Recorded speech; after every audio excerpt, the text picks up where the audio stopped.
జుట్టు ఎక్కువగా రాలుతుందా? అయితే అస్సలు టెన్షన్ పడకండి. ఈ పవర్ఫుల్ రెమెడీని ట్రై చేయండి. హెయిర్ ఫాల్ పూర్తిగా కంట్రోల్ అవుతుంది. అంతేకాదండి, హెయిర్ చాలా అంటే చాలా ఫాస్ట్‌గా గ్రోత్ అవుతుంది. ఈ రోజుల్లో ఏంటంటే చిన్న పెద్ద అని తేడా లేకుండా హెయిర్ ఫాల్ సమస్యతో చాలామంది బాధపడుతున్నారండి. ఈ రెమెడీ వల్ల జుట్టు అస్సలు చిక్కులు పడకుండా సిల్కీగా, స్మూత్‌గా ఉంటుందండి. అంతేకాదండి, ఊడిన ఒక్క వెంట్రుక దగ్గర 4, 5 వెంట్రుకలు మొలవడాన్ని మీరు అబ్జర్వ్ చేస్తారు. చాలా పవర్‌ఫుల్‌గా వర్క్ అవుతుందండి. ఎలా తయారు చేసుకోవాలో చూసేద్దాం. ఇందుకోసం యాలకులు తీసుకోవాలండి.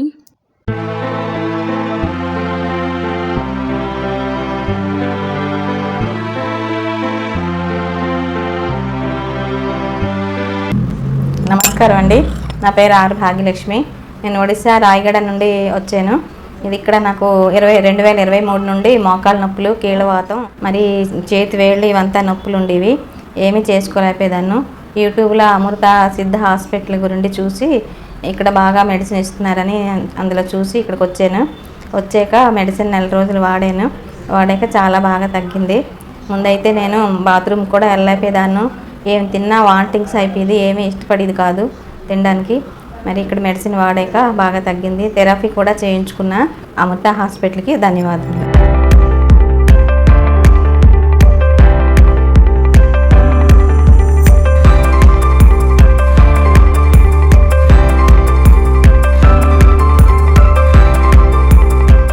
యాలకులు జుట్టు రాలడాన్ని అరికట్టడానికి, కుదుళ్లను బలోపేతం చేయడానికి మరియు ఆరోగ్యకరమైనటువంటి జుట్టు పెరుగుదలకు సహాయపడతాయి.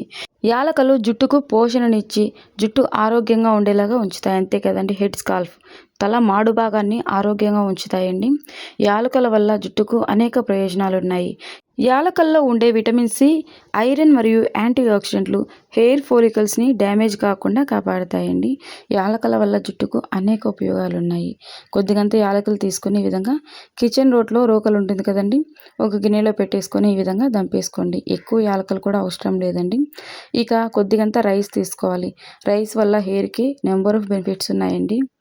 ఈ మాత్రం రైస్ అయితే సరిపోతాయండి. మీరు రేషన్ బియ్యమైనా తీసుకోవచ్చు, లేదంటే ఈ విధంగా సన్న బియ్యమైనా తీసుకోవచ్చు. దొడ్డి బియ్యమైనా తీసుకోవచ్చు, సన్న బియ్యమైనా తీసుకోవచ్చు అండి. పూర్తిగా మీ ఆప్షన్.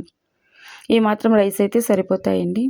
బియ్యం వల్ల జుట్టుకు సంపూర్ణ పోషణ అందుతుందండి. బియ్యంలో ఉండే విటమిన్లు, అమైనో యాసిడ్లు, ఖనిజాలు పుష్కలంగా ఉండడం వల్ల జుట్టును ఒత్తుగా, దృఢంగా మరియు మెరిసేలాగా చేస్తాయి. జుట్టు పెరుగుదలకు బియ్యం అద్భుతంగా పనిచేస్తాయండి. బియ్యం వల్ల చుండ్రు అలాగే దురద కూడా పూర్తిగా తొలగిపోతుంది. స్కాల్ప్ పై ఉండేటువంటి ఫంగల్ ఇన్ఫెక్షన్ అలాగే దురదను మరియు చుండ్రును తగ్గించడానికి బియ్యం అద్భుతంగా పనిచేస్తాయి. జుట్టు చిక్కులు కూడా పడకుండా ఉంటుందండి. బియ్యంని ఉపయోగించడం వల్ల జుట్టు మృదువుగా మరియు సిల్కీ స్మూత్గా మారుతుందండి. రైస్ వల్ల నెంబర్ ఆఫ్ బెనిఫిట్స్ ఉన్నాయండి. సాధారణంగా మనకు బియ్యం కూడా ఇంట్లో అందుబాటుగానే ఉంటాయి, యాలకులు కూడా ఇంట్లో అందుబాటుగానే ఉంటాయండి. ఒకసారి బియ్యాన్ని శుభ్రంగా వాష్ చేసుకోవాలండి, డైరెక్ట్ అలాగే ఉపయోగించకూడదు. బియ్యంలో డస్ట్ లాంటిది ఉంటుంది కదండి, చిన్న చిన్న పురుగులు అలాగే చిన్న చిన్న రాళ్ళు, డస్ట్ లాంటిది ఉంటుంది కదండి. శుభ్రంగా ఒక్కసారి వాష్ చేసుకుంటే సరిపోతుందండి.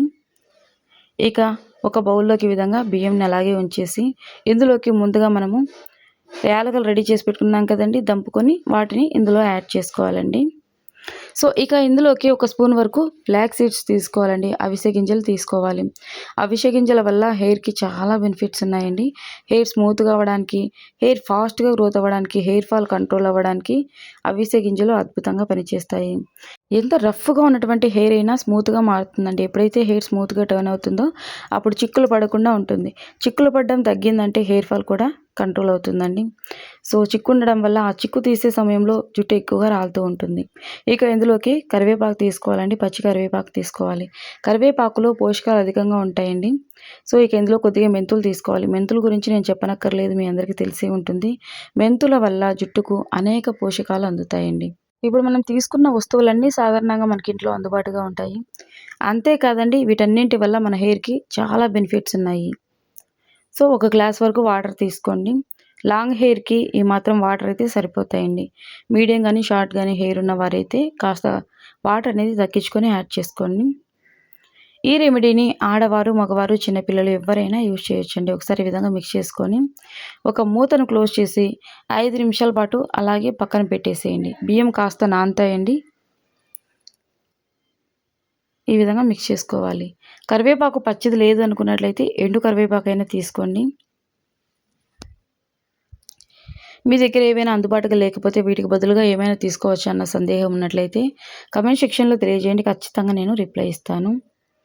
సో ఇక స్టవ్ ఆన్ చేసుకోవాలండి. 5 నిమిషాల పాటు నానబెట్టిన తర్వాత ఇక స్టవ్ ఆన్ చేసుకొని స్టవ్ మీద పెట్టుకొని బాగా మరగనివ్వాలండి. సో మనం ఏమేమైతే యాడ్ చేసామో ఈ ఇంగ్రీడియంట్స్లో ఉన్నటువంటి ఆ పోషకాలన్నీ కూడా చక్కగా వాటర్కి పట్టాలి. జెల్ అనేది ఫామ్ అవుతుందండి. మనము అవిసె గింజల్ని యూజ్ చేసాం కదండి, ఫ్లాక్స్ సీడ్స్ని. సో మంచిగా జెల్ అయితే రెడీ అవుతుంది. 1 స్పూన్ అవిసె గింజలైతే సరిపోతాయండి. బియ్యం 2 స్పూన్లు తీసుకోండి. కరివేపాకు కొద్దిగంత తీసుకోండి. యాలకులు 5-6 తీసుకోండి. అలాగే మెంతులు 1 స్పూన్ తీసుకోండి. ఇక వాటర్ కన్సిస్టెన్సీ వచ్చే వరకు లాంగ్ హెయిర్ ఉన్నవారైతే గ్లాస్ తీసుకోండి. మీడియం హెయిర్ ఉన్నవారైతే కాస్త కన్సిస్టెన్సీ అనేది తగ్గించుకొని వాటర్ యాడ్ చేసుకోండి. సో చిన్న రిక్వెస్ట్ అండి, మన ఛానల్ని మీరు ఫస్ట్ టైం చూసినట్లయితే ప్లీజ్ అండి సబ్స్క్రైబ్ చేసుకోండి. నేను పెట్టేటువంటి న్యాచురల్ హోమ్ రెమెడీస్ మీ వరకు వస్తాయి. అలాగే ఇప్పటి వరకు మీరు వీడియోకి లైక్ చేయకపోతే ప్లీజ్ అండి లైక్ చేయండి. మీరు లైక్ చేయడం వల్ల వీడియో మరికొంతమందికి చేరుతుంది, వాళ్ళకు కూడా ఉపయోగపడుతుంది కదండి. మనం తయారు చేసినటువంటి హెర్బల్ ఆయిల్ని చాలామంది తీసుకొని చాలా మంచి ఫీడ్బ్యాక్ ఇస్తున్నారండి. ఆయిల్ కంప్లీట్ అయిన తర్వాత మళ్ళీ తీసుకుంటున్నారు. సో థ్యాంక్స్ ఎ లాట్ అండి. మీరు ప్రయత్నించి ఇంకా మీరు వేరే వాళ్ళకు కూడా చెప్పి వారు కూడా తీసుకుంటున్నారు. థ్యాంక్ యూ సో మచ్ అండి. మళ్ళీ కూడా నేను చూపిస్తానండి హెర్బల్ ఆయిల్ ఎలా తయారు చేసుకోవాలనేది అప్కమింగ్ వీడియోస్లో ఖచ్చితంగా షేర్ చేస్తాను. మీకు అంత సమయం లేదనుకున్నట్లయితే చాలామంది తీసుకుంటున్నారు. మీరు కూడా కావాలంటే తీసుకోండి. నేను స్క్రీన్ పైన వాట్సాప్ నెంబర్ ఇస్తాను. హెర్బల్ ఆయిల్ మీరు తీసుకోవచ్చు. ఓన్లీ మెసేజెస్ అండి, నో కాల్స్, ఓన్లీ మెసేజెస్. దయచేసి కాల్స్ చేయొద్దండి, మెసేజ్ చేయండి. నేను ఖచ్చితంగా మన దగ్గర ఉన్నటువంటి న్యాచురల్ ప్రోడక్ట్స్ యొక్క లిస్ట్ని మీకు పంపిస్తానండి. అన్నీ కూడా స్వయంగా నేను తయారు చేసేవి, ఎవరితోటి బయట తయారు చేయించినవి కాదండి. అందులోనూ ఎలాంటి కెమికల్స్ మిక్స్ చేసినవి కాదు. సో ఇక స్టవ్ ఆఫ్ చేసుకోవాలండి. ఇక స్ట్రైనర్ తోటి వడగట్టేసుకోవాలండి. స్ట్రైనర్ లేదు అనుకున్నట్లయితే ఒక క్లాత్లో వేసి పిండేసామంటే ఈ లిక్విడ్ అంతా సపరేట్ అవుతుందండి.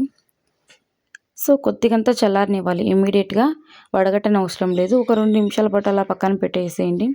ఇంకాస్త జెల్ అనేది థిక్ అవుతుంది. మనం అవిసె గింజలు యాడ్ చేయడం వల్ల జెల్ ఫామ్ అయింది కదండి. కొద్దిసేపు ఒక 2 మినిట్స్ పాటు అలా పక్కన పెట్టేసేయండి. 2 to 5 మినిట్స్ పాటు అలా పక్కన పెట్టేసేయండి.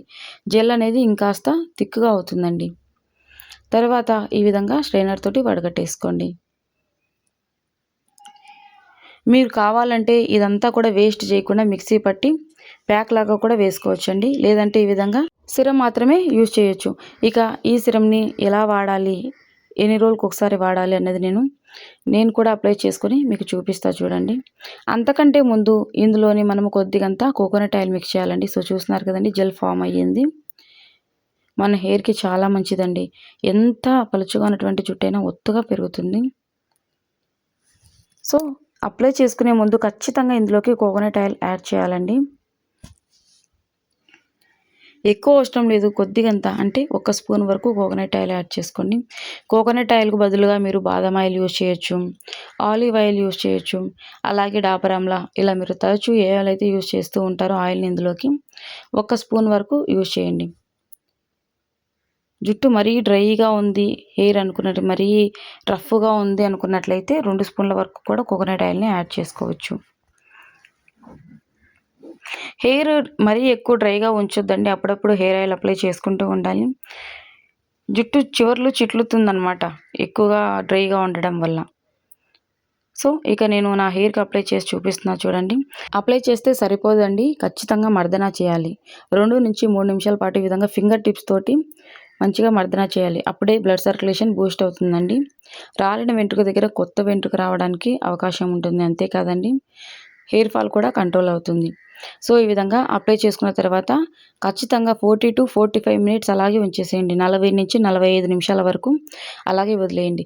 జుట్టు ఎంత పొడవు ఉంటే అంత పొడవునా ఎక్కడా కూడా గ్యాప్ అనేది లేకుండా అప్లై చేయండి.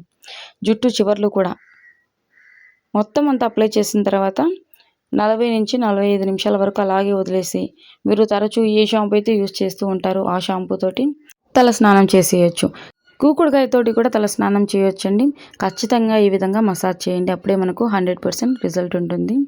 సో 45 నిమిషాల తర్వాత తలస్నానం చేసిన తర్వాత ఎక్కువ మంది ఏం చేస్తూ ఉంటారంటే టవల్ తోటి ఎక్కువగా జుట్టును విదిలించడం లాంటిది చేస్తూ ఉంటారు. ఎక్కువగా క్లాత్ పెట్టి తలంతా రుద్దడం లాంటిది చేస్తూ ఉంటారు. అలా చేయొద్దండి, హెయిర్ డ్యామేజ్ అవుతుంది. అలాగే క్లాత్ చుట్టేసి కొద్దిసేపటి తర్వాత డ్రై చేసుకోండి. హెయిర్ డ్రైయర్ లాంటివి యూజ్ చేయొద్దండి. ఎప్పుడైనా ఒకసారి అయితే ఓకే, కానీ ప్రతిసారి తలస్నానం చేసినప్పుడంతా హెయిర్ డ్రైయర్ లాంటివి యూజ్ చేయొద్దు. హెయిర్ డ్యామేజ్ అయ్యే అవకాశం ఉందండి. ఎప్పుడన్నా ఒకసారి మనకు సమయం లేదు ఎక్కడికైనా బయటికి వెళ్ళాలన్నప్పుడు ఇమ్మీడియట్గా హెయిర్ని డ్రై చేసుకోవచ్చు, కానీ సాధారణంగా జుట్టును ఆరబెట్టుకోవడం మంచిదండి. మరొక వీడియోతో కలుసుకుందామండి.